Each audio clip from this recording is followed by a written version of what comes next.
मरते समय दानवीर कर्ण से भगवान श्री कृष्ण ने क्या पूछा। दोस्तों, सूर्यपुत्र कर्ण महावीर थे, महादानी थे, हमेशा अपने दिए वचनों का पालन करते थे। अपने जीवन में सदा ही उन्होंने त्याग किया, किसी से कुछ नहीं मांगा, हमेशा अपने दोनों हाथों से सबको दान देते गए। लेकिन अधर्म का साथ देने की वजह से कुरुक्षेत्र में वो वीरगति को प्राप्त हुए। मरने से पहले भगवान श्री कृष्ण और कर्ण के बीच कुछ ऐसी बातचीत हुई थी जिसे सुनकर आप हैरान रह जाएंगे। आखिर मरते समय भगवान श्री कृष्ण ने दानवीर कर्ण से क्या पूछा था, आज की इस वीडियो में जानेंगे। लेकिन आगे बढ़ने से पहले इस चैनल को सब्सक्राइब जरूर करें और बेल आइकन दबाना न भूलें। अंतिम युद्ध में कर्ण और अर्जुन एक दूसरे के बाणों को काटते जा रहे थे। इस युद्ध में कभी कर्ण अर्जुन पर भारी पड़ रहे थे और कभी अर्जुन कर्ण पर भारी पड़ रहे थे। उनके युद्ध को देखकर ऐसा लग रहा था मानो यह युद्ध कभी समाप्त ही नहीं होगा। लेकिन नियति ने तो हमेशा कर्ण के साथ अन्याय किया। श्राप की वजह से उनके रथ का पहिया जमीन में धंस गया। उनको अपनी विद्या का भी विस्मरण हो गया और इस मौके का लाभ उठाकर अर्जुन ने अंजलिक बाण से कर्ण को धराशायी कर दिया। कर्ण को ऐसी हालत में देख भगवान श्री कृष्ण को बेहद कष्ट हुआ, क्योंकि कर्ण भले ही अधर्म के पक्ष से युद्ध लड़े थे, लेकिन वो सदा ही धर्म के मार्ग पर चले थे। कर्ण की हालत देख अर्जुन बहुत खुश हो गए थे, क्योंकि कर्ण की मौत से दुर्योधन की हार निश्चित हो गई थी। कर्ण धराशायी होकर जब अंतिम सांस ले रहे थे, तभी अर्जुन कर्ण का अपमान करते हुए श्री कृष्ण से कहते हैं, देखिए माधव, जिस कर्ण के युद्ध कौशल का आप गुणगान करते रहते थे, वो आज हमारे बाणों के आगे टिक नहीं पाया।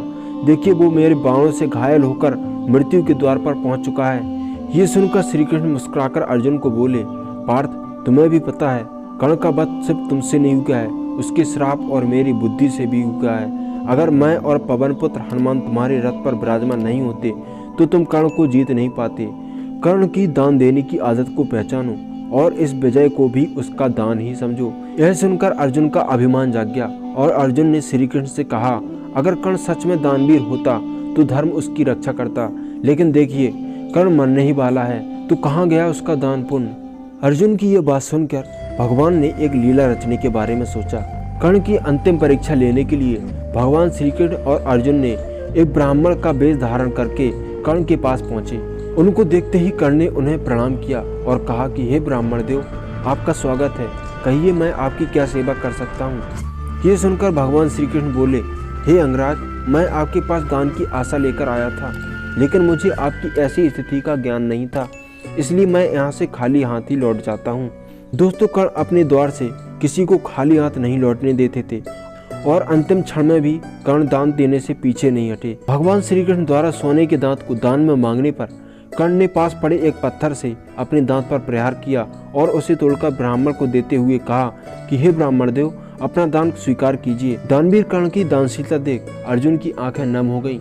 लेकिन भगवान श्री कृष्ण ने कर्ण की परीक्षा लेने के लिए कर्ण से कहा, हे कर्ण, तुम्हारा ये दांत खून से लथपथ और अशुद्ध है और ब्राह्मण को ऐसा दान देना ब्राह्मण का अपमान है, मैं इसे स्वीकार नहीं कर सकता। ऐसे में बुरी तरह घायल कर्ण पास रख के धनुष बाण उठाकर वरुणास्त्र का आह्वान करते हैं, जिससे जल की वर्षा होने लगती है।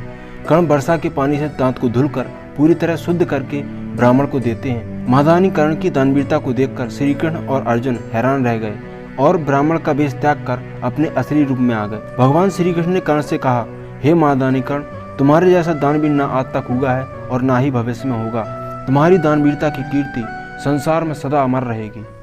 Subscribe now and press the bell icon. Never miss an update.